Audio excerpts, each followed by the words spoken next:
ప్రియ దేవుని బిడ్డలారా, మనం గనుక గమనించినట్లుగైతే బైబిల్ గ్రంథంలో 2 నిబంధనలతో కూడినటువంటి గ్రంథాలను మనం చూస్తూ ఉంటాం.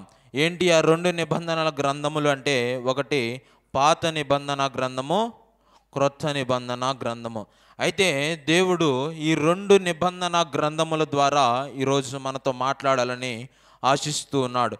మొదటిగా మనం చూసినట్లుగైతే పాత నిబంధన గ్రంథములో ఆది కాలము మొదలుకొని మలాకి గ్రంథము వరకు అనేకమైనటువంటి వ్యక్తులను మనం చూస్తూ ఉంటాం. అనేకమైనటువంటి వ్యక్తిత్వాలను కూడా మనం చూస్తూ ఉంటాం. అయితే అవన్నిటిని దేవుడు మనకు గుర్తు చేస్తూ మలాకి గ్రంథము చివరి అధ్యాయము చివరి వచనములో ఒక మాట రాయబడి ఉంటుంది. ఒక్కసారి చూద్దాం. మలాకి గ్రంథము 4వ అధ్యాయము 6వ వచనము. నేను వచ్చి మీ దేశమును శపించకుండునట్లు అతడు తండ్రుల హృదయములను పిల్లల తట్టుకును, పిల్లల హృదయములను తండ్రుల తట్టుకును తిప్పును. హల్లెలూయా. యొక్క నిబంధన గ్రంథం, పాత నిబంధన గ్రంథములో చివరి వచనము ఏంటి అంటే శాపముతో కూడినటువంటి వాక్యము అని చెప్పుటలో ఏ సందేహము లేదు. ఈ వచనము ఏంటి అంటే, శాపము మీ మీదకు రాకుండానట్లు, నేను వచ్చి మిమ్మల్ని శపించకుండానట్లు ఒక వ్యక్తిని మనకి పరిచయం చేస్తూ ఉన్నారు. ఎవరు ఈ వ్యక్తి అంటే యేసుక్రీస్తు ప్రభువారు అని చెప్పుటలో ఏ సందేహము లేదు. ఒక్కసారి ఆ వాక్య భాగాన్ని నేను చదువుతాను, అందరం ఒక్కసారి ధ్యానం చేద్దాం.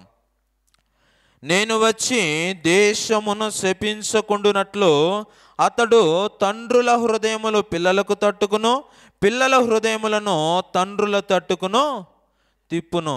అంటే ఆది కాలము మొదలుకొని చివరి వచ్చేసరికి శాపముతో యొక్క వాక్యము ఎందుకు ముగించబడి ఉన్నది? శాపగ్రస్తమైనటువంటి జీవితాలతో యొక్క గ్రంథము ఎందుకు ముగించబడినది అని కనుక మనం ఒక్కసారి జ్ఞాపకము చేసుకుంటే, ఆది కాలములో దేవునితో బాగా సన్నిహితముగా ఉన్నటువంటి మానవుడు క్రమముగా పితరుల కాలము, నిర్గమకాలము, ఇశ్రాయేలీల కాలము అంతా దాటుకొని వచ్చేసరికి మానవుడి జీవితం ఎలాగైపోతుందంటే దేవునికి దూరం అయిపోయాడు. దేవునికి మానవునికి సంబంధము లేకుండా పోయింది.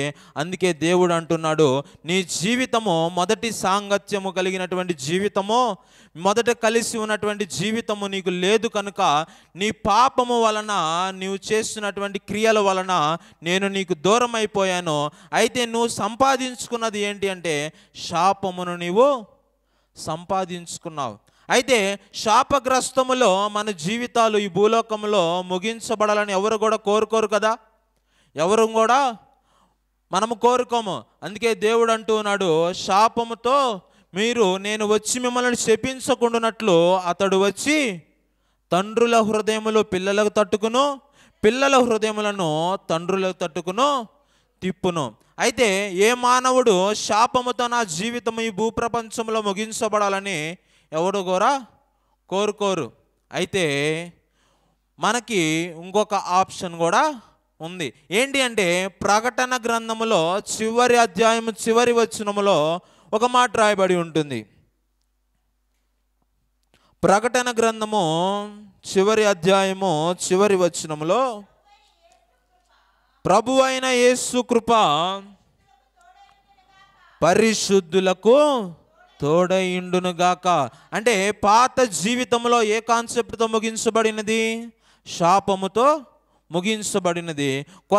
క్రొత్త నిబంధన దేనితో ముగించబడినది అంటే కృపతో ముగించబడి ఉన్నది. ప్రతి ఒక్క మానవుడు కోరుకున్నటువంటి జీవితము, నేను కృపలోనే జీవించాలి, కృపలోనే నా జీవితము ముగిసిపోవాలి. ఎవరు కూడా చీకటిలో ముగించబడాలి, శాపములోనే పాపములోనే నా జీవితము ముగించబడకూడదు అని, ముగించబడాలని ఎవరు కూడా కోరుకోరు. అయితే ఏ మానవుడైనా కోరుకునేది నా జీవితము పరిశుద్ధముగా ఉండాలి, పరిశుద్ధులతో ఉండాలి, దేవుని కృప నా మీద ఉండాలి, నేను దేవుని దగ్గర ఉండాలని ప్రతి మానవుడు కోరుకుంటూ ఉన్నాడు. అయితే శాపములో ఉన్నటువంటి మానవుడు కృపలోనికి రావాలంటే మనం ఏం చేయాలి? చీకటిలో ఉన్నటువంటి మానవుడు వెలుగులోనికి రావాలంటే మనమేం చేయాలి? అందుకే రోమియోలకు రాసినటువంటి పత్రికలో ఒక మాట రాయబడి ఉంటుంది. 12వ అధ్యాయం 2వ వచనములో, రోమియోలకు రాసినటువంటి పత్రిక 12వ అధ్యాయము 2వ వచనము.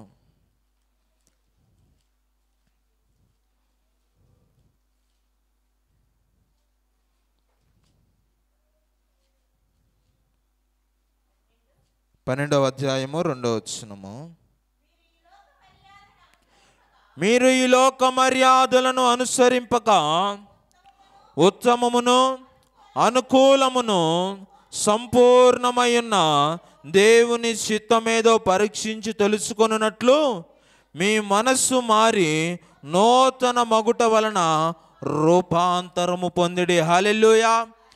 కృపలోనికి మనము రావాలి అంటే, శాపములో నుండి కృపలోనికి మనము రావాలి అంటే ఇక్కడ ఒక చక్కని మాట రాయబడి ఉన్నది. ఏంటి ఆ మాట అంటే, ఇక్కడ రాయబడి ఉన్నది, ఈ లోక మర్యాదలను మీరు అనుసరింపక ఉత్తమమును అనుకూలమును సంపూర్ణమై ఉన్న దేవుని చిత్తమేదో మీరు తెలుసుకొనున్నట్లు. మీ ఏ మానవుడికి కూడా 3 విషయములు మనకు ప్రాముఖ్యము. ఏంటి? నాకు అనుకూలమైనటువంటిది ఏంటిది, నాకు ఉత్తమమైనటువంటిది ఏంటిది, నా జీవితానికి సంపూర్ణమై ఉన్నది ఏంటిదని ప్రతి మానవుడు ఆలోచిస్తూ ఉన్నాడు. అయితే ప్రతి ఒక్క మానవుడికి ఏది ఉత్తమమో, ఏది అనుకూలమో, ఏది సంపూర్ణమో అంటే అది దేవుని చిత్తము అని చెప్పుటలో ఏ సందేహము లేదు. నీకు మానవ జీవితానికి సంపూర్ణమైనది దేవుని చిత్తము. అయితే ఆ చిత్తము నీ పట్ల నువ్వు తెలుసుకోవాలంటే కింద ఒక మాట రాయబడి ఉంటుంది, మీ మనస్సు మారి నూతన మగునట్లు రూపాంతరము పొందిడి. ఏం పొందాలంట? మనము రూపాంతరము పొందాలి. రూపాంతరము ఎవరు పొందుతారు? రూపాంతరము ఎవరు పొందుతారు అంటే, పాత జీవితము ఇష్టము లేక క్రొత్త జీవితములోనికి రావటానికి రూపాంతరము పొందాలి. క్రైస్తవుడు నేను రూపాంతరము పొందాలి అంటే నేను ఏ విధముగా రూపాంతరము పొందాలి? చీకటిలో ఉన్నటువంటి నేను, ఇప్పటిదాకా అన్యాచారములను ప్రకటించినటువంటి నేను, అన్యాచారాలను అనుసరించినటువంటి నేను రూపాంతరము చెందాలి అంటే, వెలుగులోనికి రావాలంటే నా జీవితం ఎలా ఉండాలి? నా స్వరూపము మారాలా, లేకపోతే నా వ్యక్తిత్వము మారాలా, లేకపోతే నా వస్త్రధారణ మారాలా అని మానవుడు వెతుకులాడుచున్నాడా లేడా? చీకటిలో ఉన్నటువంటి వాడు వెలుగులోనికి రావాలి అంటే నేనేం చేయాలి? ఈరోజు మనము చీకటిలో ఉన్నటువంటి వారు వెలుగులోనికి వస్తూ ఉంటే కొద్దిమంది ఆలోచన చేస్తారు, నా స్వరూపము మారాలి ఏమో, నా వ్యక్తిత్వము మారాలి ఏమో, నా వస్త్రధారణ మారాలి ఏమో. మారాలి, కానీ ముందు 3 విషయాలు నీ జీవితంలో రూపాంతరము చెందాలి. రూపాంతరము మానవుడు కృప కలిగినటువంటి జీవితంలోనికి రావాలి అంటే ఏ వ్యక్తి అయినా 3 విషయాలను రూపాంతరము చెందాలి. ఏంటి ఈ 3 విషయాలు అంటే, మొదటిది ఫిజికల్గా చేంజ్ అవ్వాలి.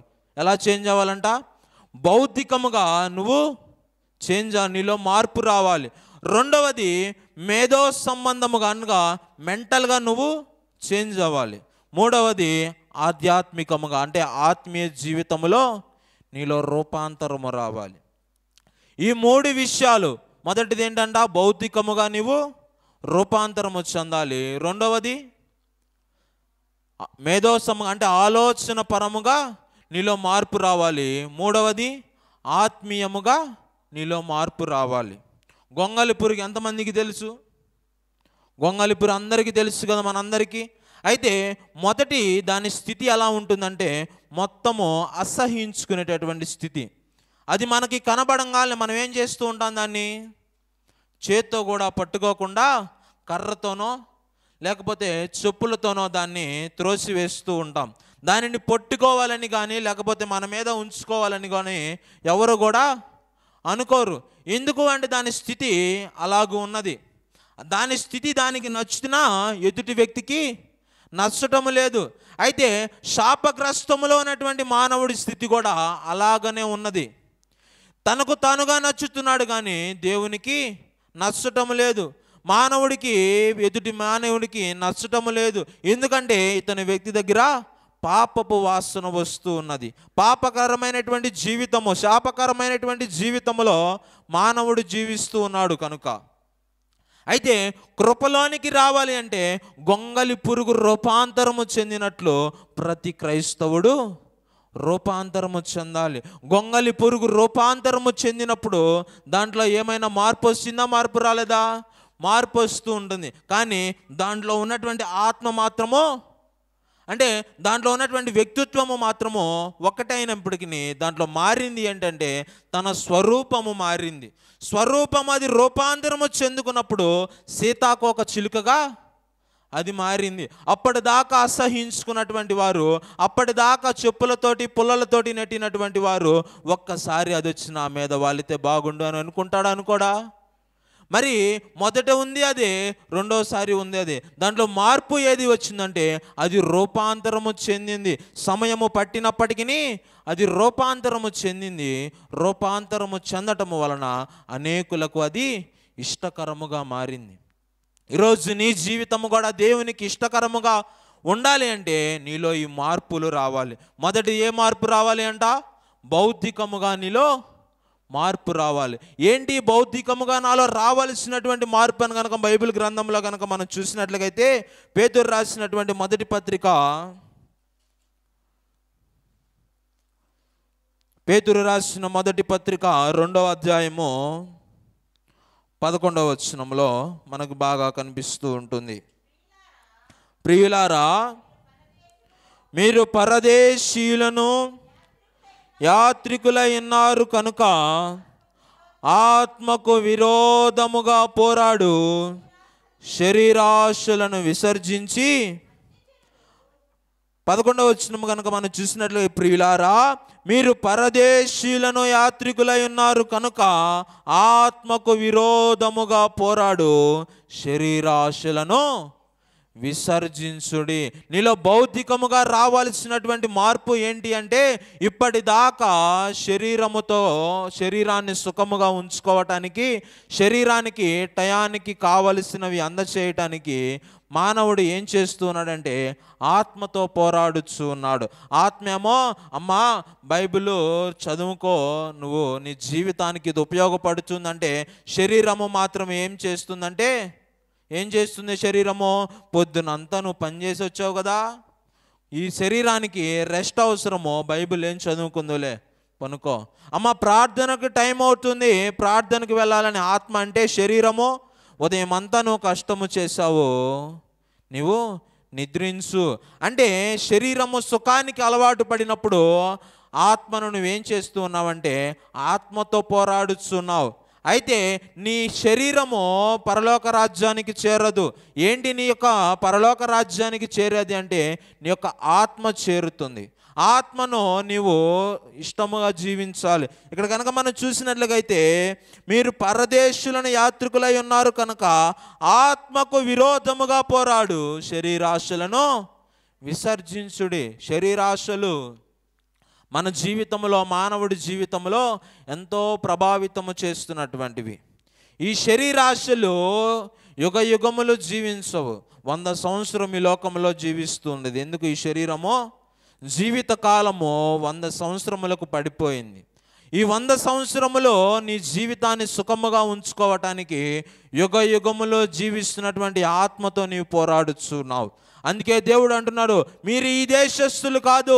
ఆత్మతో పోరాడుచున్నటువంటి మీకు చెబుతున్నటువంటి మాట, మీరు ఈ దేశస్థులు కారు కనుక మీరు శరీరాశలను విసర్జించి ఆత్మను జయించేటటువంటి వారిగా నీవు జీవించాలి. నీలో భౌతికముగా రావలసినటువంటి మార్పు ఏంటంటే ఇప్పటిదాకా నేను శరీరాశలతో పోరాడలేదు, శరీరాశలను నాకు అనుకూలముగా మార్చుకున్నాను.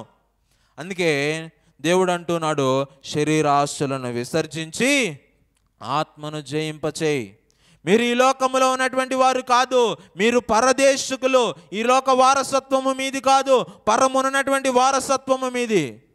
మీరు ఈ లోకము ఒక టూర్గా వచ్చారు.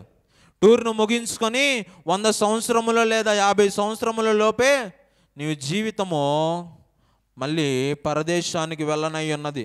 అంటే నువ్వు పరదేశానికి వచ్చిన స్థలము నుండే మళ్ళా అక్కడికి వెళ్తావా, లేకపోతే నీ మార్గము తప్పి నరకములో నీవు జీవిస్తావా అనేది ఎక్కడ ఉన్నది అంటే నీ మానవ జీవితం ఈ శరీరము ధరించుకున్నప్పుడే నీకు ఉన్నది.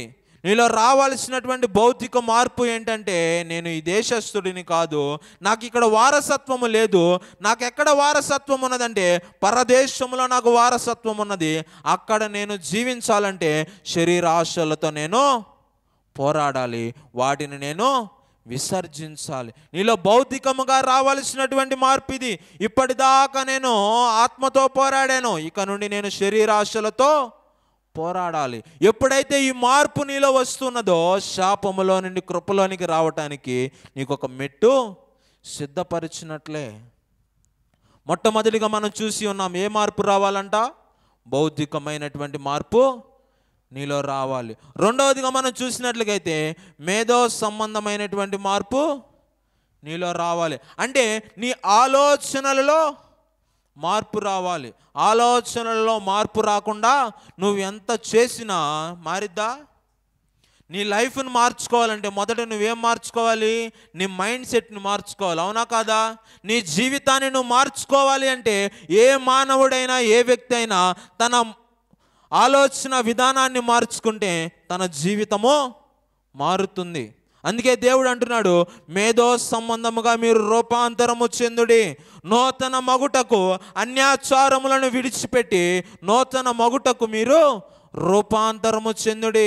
భౌతికముగా రూపాంతరము చెందినటువంటి నీవు మేధో సంబంధముగా కూడా నీవు రూపాంతరము చెందాలి. నేను మేధో సంబంధముగా ఎలా రూపాంతరము చెందాలి? మనకు వచ్చేటటువంటి ఆలోచనే. అయితే బైబిల్ గ్రంథము ఇలాగూ సెలవిస్తున్నది. కొలసీలకు రాసినటువంటి పత్రిక 1వ అధ్యాయము 10వ వచనము. కొలసీలకు రాసినటువంటి పత్రిక 1వ అధ్యాయము, మీరు సంపూర్ణ జ్ఞానమును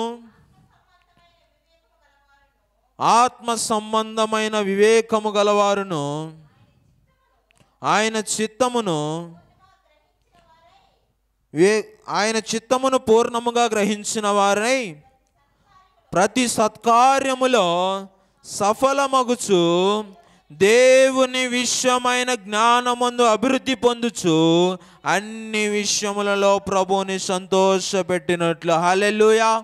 నీలో రావాల్సినటువంటి మేధో సంబంధమైనటువంటి మార్పు ఏంటంటే, ఇప్పటిదాకా నువ్వు ఏ జ్ఞానముతో అభివృద్ధి చెందావంటే లోక సంబంధమైనటువంటి జ్ఞానముతో నువ్వు అభివృద్ధి చెందావు. ఈ లోక సంబంధమైనటువంటి జ్ఞానం ఎలాంటి జ్ఞానం అంటే ఈ లోకంలో నీకు ఉపయోగపడుతుంది. ఎలాగో అంటే స్వార్థముగా ఉపయోగపడుతుంది, నిస్వార్థంగా కూడా ఉపయోగపడుతుంది. ఈ మానవుడి ఆత్మ ఒక ఆలోచన ఎలా ఉంటుందంటే, నేను ఎప్పుడూ అభివృద్ధి చెందాలనేటువంటి ఆలోచనలోనే ఉంటుంది. ఎందుకంటే ఈ యొక్క ఆలోచనలకి ఖర్చు లేదు. ఎన్ని ఆలోచనలైనా మానవుడు చేయొచ్చు కనుక దేవుడిచ్చినటువంటి మహాకృప చొప్పున ఎన్ని ఆలోచనలైనా మానవుడు చేస్తూ ఉన్నాడు. అయితే ఇప్పటి వరకు నీకు తగినటువంటి జ్ఞానముతో నీవు అభివృద్ధి పొందుకున్నావు నీ జ్ఞానాన్ని. అయితే నీలో రావాల్సినటువంటి మార్పు ఇక నుండి దేవుడిచ్చేటటువంటి జ్ఞానములో నువ్వు అభివృద్ధి పొందాలి.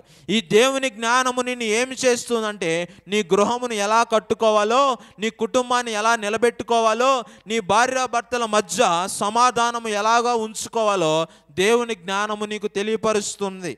బిడ్డలను ఎలా పెంచాలో దేవుని జ్ఞానము నీకు తెలియపరుస్తుంది. ఏ సమయంలో ఎలాగూ మెదగాలో దేవుని జ్ఞానము నీకు తెలియపరుస్తుంది. దేవుని జ్ఞానము లేకుండా ఈ మానవుడు ఏమి కూడా చేయలేడు.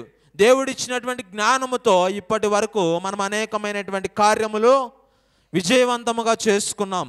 అయితే దేవుడిచ్చేటటువంటి జ్ఞానములో నీవు అభివృద్ధి పొందుచు కింద ఒక మాట రాయబడి ఉంటుంది, అన్ని విషయములలో ప్రభువుని సంతోషపెట్టుని.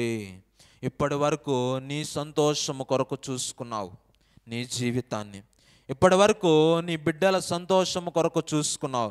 నేను ఏ పని చేస్తే నా బిడ్డలు సంతోషముగా ఉంటారు, నేను ఏ పని చేస్తే నా తల్లిదండ్రులు సంతోషముగా ఉంటారు, నేను ఏ పని చేసినా రక్తం సంబంధికులు సంతోషముగా ఉంటారని మానవుడి సంతోషము కొరకు దేవుని సంతోషముగా ఉన్నాడా లేడా అని ఆలోచించకుండా పాపములో జీవిస్తూ ఉన్నావు.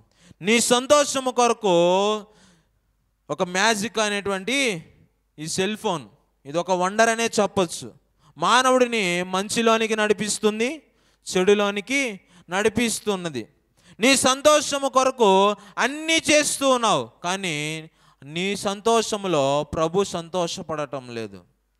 నీవు సంతోషముగా చూసుకుంటున్నావు, కానీ నువ్వు చేసేటటువంటి పనులలో దేవుని సంతోషముగా ఉండడం లేదు. ఇప్పటి వరకు నేను సంతోషముగా ఎలా ఉండాలి అని నువ్వు చూసుకున్నావు. నీలో రూపాంతరము చెందిన నాటి నుండి నీలో మేధో సంబంధమైనటువంటి ఆలోచనలు ఏది మారాలి అంటే, నేను ప్రభుని ఎలా సంతోషపెట్టాలి, అన్ని విషయములలో ప్రభువుని సంతోషపెట్టుడి రాయబడినటువంటి మాట. నువ్వు చేస్తున్నటువంటి ప్రతి పనిలో ప్రభు సంతోషముగా ఉండాలి. నువ్వు ఒక స్థలానికి వెళుతున్నావంటే ఆ స్థలమును వెళ్ళుటకు ప్రభు నీ పట్ల సంతోషముగా ఉండాలి. నువ్వు ఒక పని చేస్తున్నావంటే ఆ పనిలో దేవుడు సంతోషించాలి. నువ్వు ఒక వ్యక్తితో మాట్లాడుతున్నావంటే ఆ యొక్క సంభాషణ విన్నటువంటి దేవుడు నీ పట్ల సంతోషముగా ఉండాలి. దేవుని సంతోష పెట్టకుండా నువ్వు సంతోషముగా ఉంటే నీకు మేలేమీ జరగదు. శాపములోనే నీవు జీవిస్తావు, చీకటిలోనే నీవు జీవిస్తావు. అందుకే దేవుడు అంటున్నాడు, దేవుడి విషయమైనటువంటి జ్ఞానములో నువ్వు అభివృద్ధి పొందుచు అన్ని విషయములలో ప్రభుని సంతోషపెట్టుడి. ఇంకొక మాట రాయబడి ఉంటుంది ఫిలిప్పీలకు రాసినటువంటి పత్రికలో 3వ అధ్యాయము 13వ వచనములో, సహోదరులారా 3వ అధ్యాయము 13వ వచనము, సహోదరులారా నేను ఇదివరకే పట్టుకుని ఉన్నానని తలంచుకొనుచు అయితే ఒకటి చేయిస్తున్నాను, వెనుకున్నవి మరచి ముందున్న వాటికై వేగిరపడుడి. నీలో మేధో సంబంధమైనటువంటి ఆలోచనలు ఏది రావాలంటే, నేను చేస్తున్నటువంటి ప్రతి ఒక్క పని దేవునికి సంతోషముగా ఉండాలి. రెండవది ఏంటి అంటే, నీలో రావాల్సినటువంటి మార్పు వెనుకున్న వాటిని మరచి ముందున్న వాటికై నువ్వు వేగిరపడాలి. వెనుకున్నవి ముందున్నవి జరుగుతున్నవి ఎక్కడుంటాయి అంటే మానవుడిలో ఇక్కడ ఉంటాయి. ఎక్కడుంటాయి? మేధో సంబంధమైనటువంటి ఆలోచనలలో అంటే మైండ్ సెట్లో ఉంటాయి. వెనుకున్నవి అంటే గడిచిపోయినవన్నీ సంభాషణలు జరిగినటువంటి క్రియలు జరిగినటువంటి మొత్తము సినిమా ఎక్కడ ఉంటుందంటే ఇక్కడ ఉంటుంది. ముందు జరగబోయే ఆలోచనలు ఎక్కడ ఉంటాయి అంటే ఇక్కడే ఉంటాయి. అవునా? ముందున్నటువంటి ఆలోచనలు ఇక్కడే ఉంటాయి, ప్రస్తుతం జరుగుతున్నటువంటి ఆలోచనలు ఇక్కడే ఉంటాయి. అయితే నీలో రావాల్సినటువంటి మార్పు ఏంటి అంటే, వెనుకున్న వాటిని మరిచిపోవాలి. వెనక నీకు జరిగినటువంటి క్రియలను మరిచిపోవాలి, నీకున్నటువంటి స్థితిని మరిచిపోవాలి. ఈ స్థితి నిన్నేమి చేస్తుందంటే వెనకంజి వేసేటట్లుగా చేస్తుంది. నీకున్నటువంటి స్థితి, నీకున్నటువంటి ఆలోచనలు, నీకున్నటువంటి తలంపులు వెనుకున్నటువంటివి లాగేస్తూ ఉన్నాయి. ఆ లాగకుండా ఉండాలి అంటే అవి వెనుకున్నటువంటి ఏంటి ఉన్నాయి మనకి? పగలు ప్రతీకారాలు అయ్యే కదా మనకుండేది. అవే తీర్చుకోవాలనే, లేకపోతే ఎవరో ఇలా చెప్పారు అవి నేను జరిగించాలనేటువంటి ఆలోచనతో మానవుడు ముందడు వేస్తూ ఉన్నాడు. వెనుకున్న వాటిని మరచి ముందున్న వాటికై నువ్వు వేగిరపడాలి. ముందు నీ కొరకు నిత్య జీవం ఉన్నది, ముందు నీ కొరకు కిరీటం ఉన్నది, ముందు నీ కొరకు దేవుడు ఉన్నాడు. ఆ దేవుని దగ్గరికి నేను చేరాలి అంటే, ఆ కిరీటమును నేను ధరింప చేసుకోవాలంటే నేను ముందున్న వాటికే పరిగెత్తాలి, కానీ వెనకున్న వాటి మరచి ముందున్న వాటికే పరిగెత్తాలి. కానీ వెనక్కి తిరిగి చూసుకుంటే ముందు జరిగేది నీ ప్రయాణము ఆగిపోతుంది. నువ్వు వెనకున్నటువంటివే పట్టుకొని లాగుచున్నప్పుడు ముందున్నటువంటి నీకు బరువు తప్ప ఏమీ ఉండదు. వెనుకున్నటువంటి ఒక పెద్ద మూట ఉందనుకోండి, ఆ మూట ఇట్లా పట్టుకొని ఎంతసేపు అని నువ్వు పరిగెత్తుతావు? ఎంతసేపు అని నువ్వు ఆయాసముగా పరిగెత్తుతావు? ఇవన్నీ నువ్వు ఆయాసము లేకుండా, సొమ్మసిల్లకుండా, అలసిపోకుండా నువ్వు జీవించాలంటే వెనుకున్న వాటిని మరిచిపోవాలి. వెనుకున్నటువంటి నీ క్రియలను మరిచిపోవాలి. వెనుకున్నటువంటి నీ పాపపు జీవితాన్ని నువ్వు మరిచిపోయి ముందున్నటువంటి కిరీటము కొరకు, దేవుని కొరకు, నిత్య జీవము కొరకు నువ్వు ప్రయాసపడాలి. మొదటిగా నీలో రూపాంతరం దేంట్లో రావాలి? భౌతికముగా నీలో రూపాంతరము రావాలి. రెండవది మేధో సంబంధముగా నీలో రూపాంతరము రావాలి. మూడవది ఏంటంట? ఆత్మీయముగా నీలో రూపాంతరము రావాలి. ఆత్మీయ జీవితంలో రూపాంతరం అనేటువంటిది చాలా ప్రాముఖ్యమైనటువంటిది. అయితే మనకున్నటువంటి ఆలోచన, నాలో రూపాంతరం ఎలా రావాలి? ఆధ్యాత్మికంగా నాలో రూపాంతరం ఎలా రావాలి? ఇప్పుడున్నటువంటి రూపాంతరము దేవునిని తెలుసుకున్నాను కదా, దేవునిని తెలుసుకోలేని నా పాత జీవితంలో దేవునిని తెలుసుకోలేదు. కానీ ఇప్పుడున్న స్థితిలో దేవుడిని తెలుసుకున్నాను కదా, దేవుని ఆజ్ఞలను పాటిస్తున్నాను కదా, ప్రతిరోజు దేవుని మందిరానికి వస్తున్నాను, దేవునికి ప్రార్థన చేస్తున్నాను, దేవుని స్తుతిస్తున్నాను, దేవుని ఆరాధన చేస్తున్నాను. ఇంకా నా జీవితంలో రూపాంతరం ఏమి రావాలి అని కనుక నువ్వు ఆలోచన చేస్తున్నటువంటి నీకు మంచి సమాధానము బైబిల్ గ్రంథం మనకి ఇలా సమాధానం ఇస్తున్నది. అపోస్తుల కార్యములు గ్రంథము 24వ అధ్యాయము, అపోస్తుల కార్యముల గ్రంథము 24వ అధ్యాయము 16వ వచనములో, ఈ విధమున నేనును దేవుని ఎడలను మనుషుల ఎడలను ఎల్లప్పుడూ నా మనస్సాక్షికి విరోధమైనది నిర్దోషమైనదిగా ఉండునట్లు అభ్యాసము చేసుకొనుచున్నాను. హల్లెలూయా.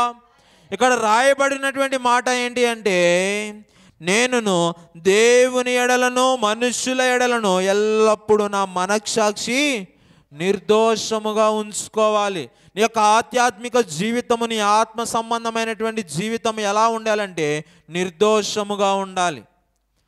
ఏ మత్సరమో, ఏ డాగు, నీ యొక్క ఏలెత్తు చూపించేటటువంటి జీవితమో నీలో ఉండకూడదు. నీ జీవితం ఎలా ఉండాలంటే మనుషుల ఎడల, దేవుని ఎడల ఎల్లప్పుడూ నీ జీవితము నిర్దోషముగా ఉండాలి. దోషి అనేటువంటి ఏలెత్తి చూపించేటటువంటి జీవితాలు మనలో ఉండకూడదు. ఇతనిలో తప్పు ఉన్నది అని చూపించేటటువంటి జీవితాలుగా మన జీవితాలు ఉండకూడదు. మన జీవితాలు ఎలా ఉండాలి అంటే దేవునితో సమానత్వము కలిగి ఉండాలి. నేను దీనుడను సాత్వికుడను అని చెప్తాడు దేవుడు. అట్టి దీన మనసు, సాత్వికమైనటువంటి మనస్సు మనము ధరించుకుంటే ఈ యొక్క నిర్దోషత్వము మనలో వస్తూ ఉన్నది. నిర్దోషిగా మనం ఉండాలంటే మనం ఏం చేయాలి? దేవుని ఫాలో అవ్వాలి. దేవుడు 33.5 సంవత్సరం ఈ లోకంలో జీవించి అనేకమైనటువంటి సూచక క్రియలు, ఆశ్చర్య కార్యములు జరిగించి నిద్రించి అంటే మరణించినటువంటి వారిని మరలా తిరిగి జీవింపచేసినటువంటి దేవుడు ఈ లోకంలో 33.5 సంవత్సరము కనుక జీవిస్తే దేవుడు ఒక మాట అంటున్నాడు, ఈ నాలో పాపం ఉందని ఏ వ్యక్తి అయినా రుజువుపరచగలడా? అట్టి జీవితము నీలో ఉండాలి. నువ్వు జీవించినటువంటి ఆధ్యాత్మిక జీవితంలో ఎన్ని సంవత్సరములైతే నీ యొక్క ఆత్మీయ జీవితమును కొనసాగిస్తూ ఉన్నావో అంత కాలము నీ ఆత్మీయ జీవితం ఎలా ఉంటుందంటే మనుషుల ఎడల, దేవుని ఎడల నిర్దోషముగా ఉండాలి. యేసుక్రీస్తు ప్రభువారు ఈ లోకమును విడిచి ఎన్ని సంవత్సరములు అవుతుంది? 2000 సంవత్సరములు దాటి ఉన్నది. అయితే అప్పటి నుండి ఇప్పటి వరకు ఏ వ్యక్తి అయినా యేసుక్రీస్తు ప్రభువారిలో పాపం ఉందని రుజువు చేయలేకపోయాడు. నీ జీవితం ఎలా ఉండాలంటే ఎవరో కూడా ఏలెత్తి చూపించేటటువంటి వారిగా నువ్వు ఉండకూడదు. దేవుడు ఎలాగైతే చెబుతున్నాడో అలాగ నువ్వు జీవించేటటువంటి వారిగా ఉండాలి. దేవుడు ఎలా ఎన్ని ఆజ్ఞలు అయితే మనకి ఇచ్చాడో అన్ని ఆజ్ఞల ప్రకారము మనం జీవించేటటువంటి వారిగా మనం ఉండాలి. అందుకే అపోస్తుల కార్యములు 15వ అధ్యాయం 26వ వచనంలో కూడా రాయబడి ఉంటుంది. 15వ అధ్యాయము 26వ వచనంలో,